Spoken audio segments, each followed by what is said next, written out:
Hello, we're going to be on topic 2-2, and we're going to be focusing on properties of equality. And you're going to be thinking about this question as we do the lesson. How can you keep an equation balanced? This lesson is being presented by Ms. Villaseñor. And before we continue, I want you to in the word equality here, you see the word equal. So we're going to be focusing on keeping the equations equal on both sides. Okay, focusing on lesson 2-2, properties of equality. And as I stated earlier, we are focusing on equal. So we're going to make the equations equal. Here's your standard here. You can review on your math book on which lesson which standard we're covering here. And we are working on 5 plus 3 equals 8. This is the example that we're going to work with this picture here, the scale.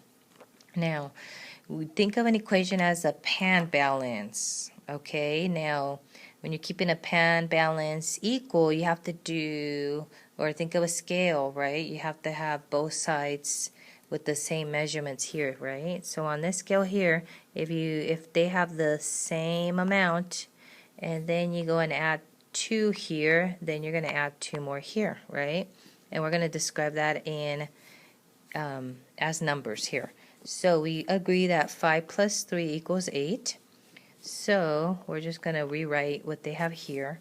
So if we have 5 plus 3, and then what they did here was added 2, and then on here they added 2, right? When you see the equal sign, that means we have 2 sides here, and we want to keep them equal. So you want to solve for this, right? 5 plus 3 equals 8. Then if we drop this, so then 8 plus 2. If we look on the other side, does that look the same? Yes, that means that we use the addition property of equality. We added the operation adding, and we added the same amount to both sides, and both sides equal. Yes, 8 plus 2 equals 10, 8 plus 2 equals 10. Okay, kind of continuing the thing about the addition property of equality. Now we're going to look at subtraction property of equality. And pretty much what we're doing is we're going to subtract the same amount to both sides. You see how we're subtracting 2 to both sides? So if 5 plus 3 take away 2, does that equal 8 take away 2? So you solve it, 8, drop this down, a minus 2, it's the same, it does equal 8 minus 2, and just so we can prove that it's true, 8 minus 2 equals 6, and that equals 6. So that's what we call subtraction property of equality. Now, let's focus on multiplication property of equality. And that means multiplying the same amount to both sides. So in this case, we're multiplying by 2. So again, to prove this, if we have 5 plus 3 times 2, does that equal 8 times 2? And so we're going to solve that. 8, drop this down. 8 times 2 is the same as 8 times 2. If you want to continue proving it, you do 16 equals 16. And I put that line in the middle, so I'm looking at each side at a time, and then look and see if they equal on both sides. And the last section here is the division property. And yes, you are dividing the same amount. That would be division property of equality. In this case, they are dividing by 2 to both sides. So to prove this again, we have 5 plus 3 divided by 2 equals 8 divided by 2. If we solve here, 5 plus 3 equals 8. If we bring this down, divided by 2 equals 8 divided by 2. And so we solve it. That would mean 4 equals 4. And if it equals, then yes, it's true. It's the division property of equality. Okay, the last thing we're going to do here is go over a couple more examples before I let you do your reteach and your practice.